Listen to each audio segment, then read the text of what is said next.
በአሜሪካ የምትገኙ የግሪን ካርድ ባለቤቶች በሙሉ ባለማወቅም ሊሆን ይችላል ወይም አስቸኳይ ነገር ገጥሟችሁ ወደ ኢትዮጵያ መሄድ ቢኖርባችሁ አዎ ግሪን ካርዳችሁን ትቀማላችሁ። አላወቅኩም ነበር ወይም አስቸኳይ ነገር ገጥሞኝ ነው የሄድኩት ብትሉም ጭምር ግሪን ካርዳችሁን ከመቀማት አያድናችሁም። ይህንና 3 ግሪን ካርዳችሁን እንድትቀሙ የሚያደርጉ 3 አዳዲስ ህጎች ወጥተዋል። አላወቅኩም ነበር ወይም ሳላውቅ ነው ያደረግኩት ማለት ግሪን ካርዳችሁን ከመቀማት አያድናችሁም። ስለዚህ ሙሉ መረጃው ሊኖራችሁ እንዲሁም ራሳችሁን ከዚህ አደጋ ልትከላከሉ ግዴታ ይገባችኋል። ሙሉ ቪዲዮን መከታተላችሁ እንዳትረሱ። 3ቱንም አዳዲስ ህጎች ወደ እናንተ የማደርስ የማጋራችሁ ይሆናል። እንዴት አድርጋችሁ ራሳችሁን ፕሮቴክት ማድረግ እንደምትችሉ፣ ግሪን ካርዳችሁን መጠበቅ እንደምትችሉም የምነግራችሁ ቲፖች ይኖራሉ።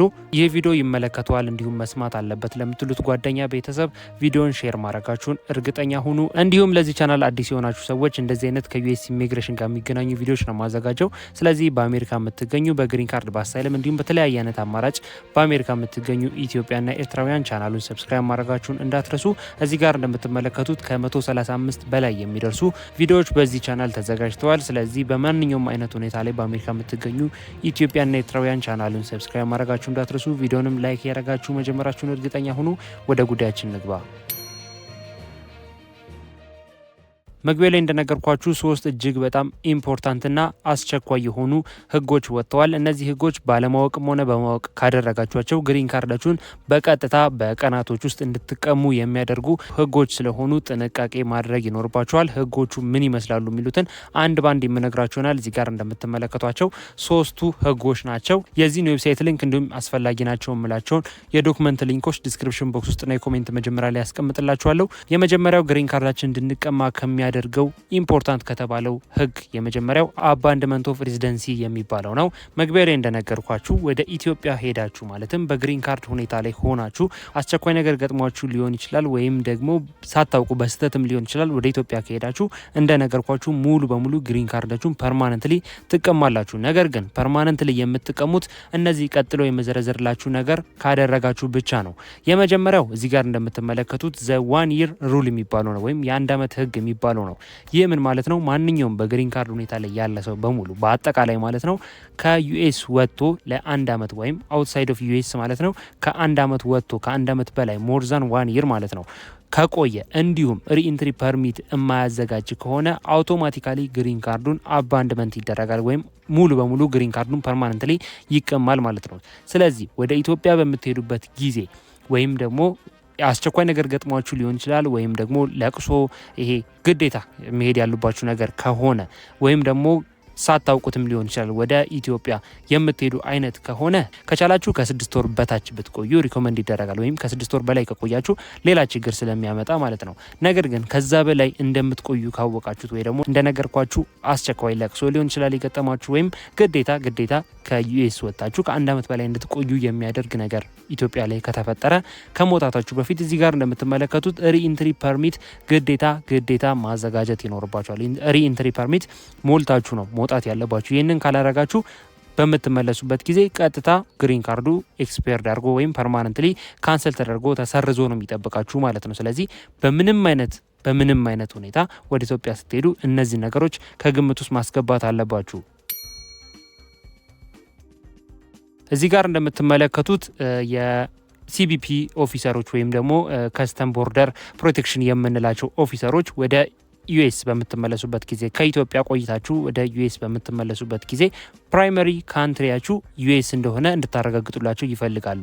ለምሳሌ ፕራይመሪ ካንትሪያችሁ ወይም ደግሞ ዋናው የምትኖሩበት ሀገር አሜሪካ እንደሆነ እንድታረጋግጡላቸው ይፈልጋሉ። ስለዚህ ይህንን ማረጋገጥ የምትችሉት ለምሳሌ ታክስ የምትከፍሉበትን ዶክመንት በመያዝ ወይም ደግሞ ከተከራያችሁበት አፓርትመንት ሊሆን ይችላል ወይም ካላችሁበት ቦታ ያንን የቤት ኪራይ ውል መያዝ እንዲሁም ይጠቅመኛል የምትሏቸውን ዶክመንቶች በሙሉ መያዝ ይኖርባቸዋል። እነዚህ ዶክመንቶች በእጃችሁ የማይገኙ አይነት ከሆነ 6 ወርም ሊሆን ይችላል ወይም 3 ወርም ሊሆን ይችላል ቆይታችሁ ወደ ዩኤስ በምትመለሱበት ጊዜ ፕራይመሪ ካንትሪያችሁ ዩኤስ እንዳልሆነ ሌላ ሀገር እየሰራችሁ ለምሳሌ ኢትዮጵያ ሊሆን ይችላል ስራዎችን እየሰራችሁ እዛ እየኖራችሁ እዛ ሀብት እያከማቻችሁ ነገር ግን ዩኤስ ላይ እየተመላለሳችሁ ብቻ ሁለቱንም ካንትሪ የምትጠቀሙ አይነት እንደሆነ ነው የሚረዱት። ስለዚህ ይህንን እንድታረጋግጡላቸው ወይም ፕሩፍ እንድታረጉላቸው ይፈልጋሉ። ስለዚህ የመጀመሪያው ማድረግ ያለባችሁ ነገር 3 ወርም ሆነ 1 ወርም ሆነ 6 ወርም ሆነ 1 ዓመት ለመቆየት ካሰባችሁ እነዚህ የነገርኳችሁን ዶክመንቶች ግዴታ መያዝ ይኖርባችኋል። ፕራይመሪ ካንትሪያችሁ ዩኤስ እንደሆነ ለማረጋገጥ ማለት ነው። ነገር ግን ይህንን ማድረግ ካልቻላችሁ እዚህ ጋር እንደምትመለከቱት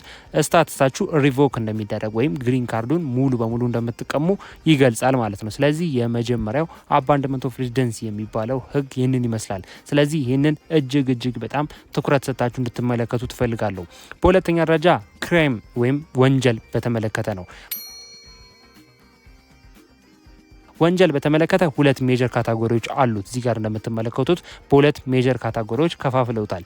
የመጀመሪያው እዚህ ጋር እንደምትመለከቱት አግሪቬትድ የሚባለው ነው፣ ወይም ደግሞ ይሄ ከባድ የሚባሉ ወንጀሎች ላይ የተሳተፋችሁ ነው። ለምሳሌ ሰው ግድያ ወይም የሰው ግድያ ሊሆን ይችላል። ይሄ ድራግ ሙቭ ማድረግ ሊሆን ይችላል፣ ወይም ይሄ ድራግ ትራፊኪንግ ማለት ነው፣ ወይ ደግሞ ይሄ ማስተላለፍ ሊሆን ይችላል። እንዲሁም ደግሞ $10,000 በላይ የሚሆኑ ስርቆቶች ላይ የተሳትፋችሁ ወይም በእንደዚህ አይነት ወንጀል የተቀጣችሁ ሰዎች ሙሉ በሙሉ ወይም በእንደዚህ አይነት ጉዳይ ውስጥ የተገኛችሁ ሰዎች ሙሉ በሙሉ ግሪን ካርዳችሁን ቀጥታ ነው የምትነጠቁት። ስለዚህ ከዚህ ነገር ራሳችሁን እጅግ በጣም ከምላችሁ በላይ ፕሮቴክት ማድረግ አለባችሁ። ኢቨን እንኳን እንደነገርኳችሁ በወንጀል ተቀጣችሁ ወይም በእስር ተቀጣችሁ እንኳን እስራችሁን ስትጨርሱ ግሪን ካርድ አይደለም የሚሰጣችሁ፣ ቀጥታ ወደ ሀገራችሁ ዲፖርት የምትደረጉት። ቅጣትም ተቀጣችሁ ማለትም ታስራችሁም እንዲሁም ደግሞ ከዩኤስ እንድትወጡ ዲፖርትም ተደርጋችሁ 2 ቅጣት ነው የሚደርስባችሁ። ስለዚህ ይሄ ከፍተኛ የሚባሉ ወይም ደግሞ ትልቅ የሚባሉ ወንጀሎች ላይ ባትሳተፉ ሪኮመንድ አደርጋለሁ፣ በስህተትም ቢሆን ጭምር ማለት ነው። ክራይም ከሚባለው ሁለተኛው ህግ ውስጥ ሁለተኛው ካታጎሪ ደግሞ ይሄ ቀላል የሚባሉ ወይም ይሄ ሞራል የሚነኩ ወይም ቀላል የሚባሉ ወንጀሎች ውስጥም ከተሳተፋችሁ ሙሉ በሙሉ ግሪን ካርድ እንቀማለን ብለዋል። ለምሳሌ ከነዚህ ውስጥ ማጭበርበር ሊሆን ይችላል። እንዲሁም ደግሞ ይሄ ትንንሽ የሚባሉ ህጻናት ኪድናፕ ማድረግ ወይም ጠለፋ የምንለው ሊሆን ይችላል።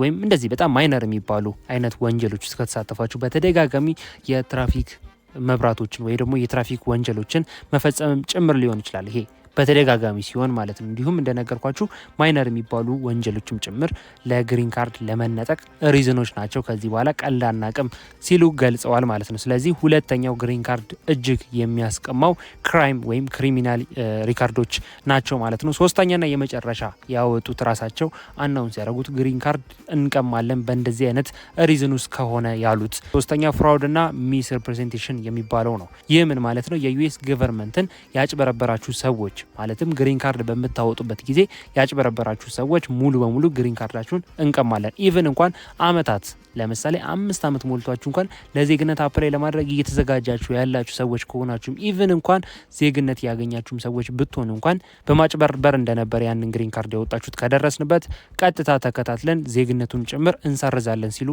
ተሰምተዋል። ገቨርንመንት ማጭበርበር ወይም የዩኤስ ገቨርንመንትን ማጭበርበር ግሪን ካርድ በምታወጡበት ጊዜ የተባለው በ2 ካታጎሪ ከፋፍሎታል። የመጀመሪያው ሜሬጅ ፍራውድ ነው።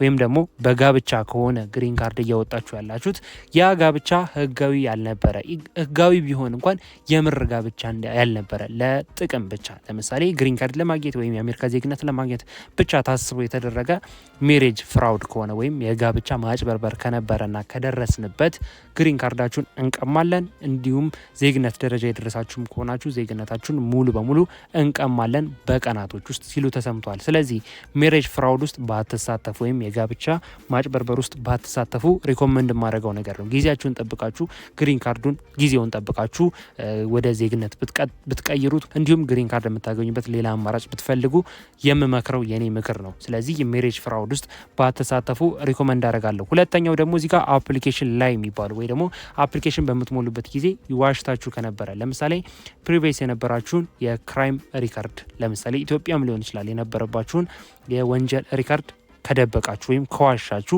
እሱም በደረስንበት ሰዓት ግሪን ካርድ እንቀማለን እያሉ ነው። ከዚህ በፊት ይህን ቪዲዮ ከማዘጋጀቴ በፊት ከዚህ በፊት በነበረው ቪዲዮም ነግሬያችኋለሁ።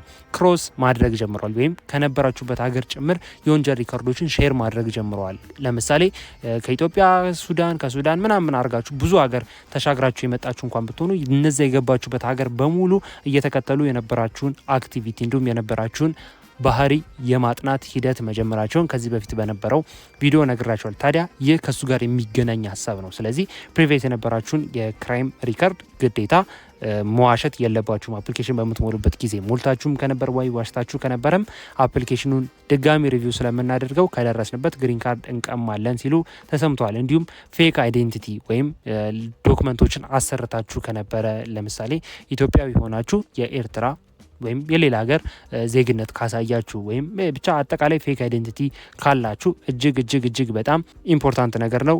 ግሪን ካርድ ሙሉ በሙሉ እንቀማለን ሲሉ ገልጸዋል። ስለዚህ አሁን ያሉትን ሙሉ በሙሉ ዶክመንቶች ግሪን ካርድ ያላቸውንም ሰዎች አዲስ የተሰጣቸውንም ወደ ዜግነት ሙቭ ያደረጉትንም አጠቃላይ ያሉትን አፕሊኬሽኖች በሙሉ ኤአይ በመጠቀም እንዲሁም ኮምፒውተሮችን በመጠቀም ድጋሚ ሪቪው ማድረግ እንጀምራለን እያሉ ይገኛሉ። ስለዚህ ግሪን ካርድ የሚያስቀሙት 3 እጅግ በጣም ኢምፖርታንት መረጃዎች እነዚህን ይመስላሉ። አሪፍ ኢንፎርሜሽን በግልጽ እንዲሁም በአጭሩ ካሁኑ እንድትጠነቀቁበት ሼር እንዳረኳችሁ ተስፋ አድርጋለሁ። አሪፍና አዲስ ነገር እንዳገኛችሁበትም ተስፋ አድርጋለሁ። ሀሳብ አስተያየት እንዲሁም ጥያቄያችሁን ኮሜንት ላይ ጻፉልኝ። ሀሳባችሁን አጋሩኝ። ስለናንተ ስላላችሁበት ነገር ለማወቅ እንዲረዳኝ ማለት ነው። ለዚህ ቻናል አዲስ የሆናችሁም ሰዎች ቻናሉ ሰብስክራይብ ማድረጋችሁን እንዳትረሱ። ይህንን ቪዲዮ ሊጠቅመዋል ለምትሉት ቤተሰብ ጓደኛ ቪዲዮን ሼር ማድረጋችሁን እርግጠኛ ሁኑ። ቪዲዮንም ላይክ ያረጋችሁ ምን ያህል እንደወደዳችሁት እንደጠቀማችሁ እንደተመቻችሁ ላይክ ያረጋችሁ ሰብኩኝ። ምክንያቱም ላይክ ባረጋችሁ ቁጥር ምን ያህል እየወደዳችሁት እንደሆነ ስለምረዳ በቀጣይ አሪፍ መረጃዎችን እንደዚህ አዳዲስ የሚወጡ መረጃዎችን ቶሎ ተከታታይ እንዳደርሳችሁ ይረዳኛል። ስለዚህ ቪዲዮን ምን ያህል እየወደዳችሁት እንደሆነ ላይክ ያረጋችሁ ሰብኩኝ። በቀጣይ ሌላ የሚወጣ አዳዲስ አፕዴት ካለ ቶሎ ተከታታይ ማድረሳችሁ ይሆናል። መልካም ጊዜ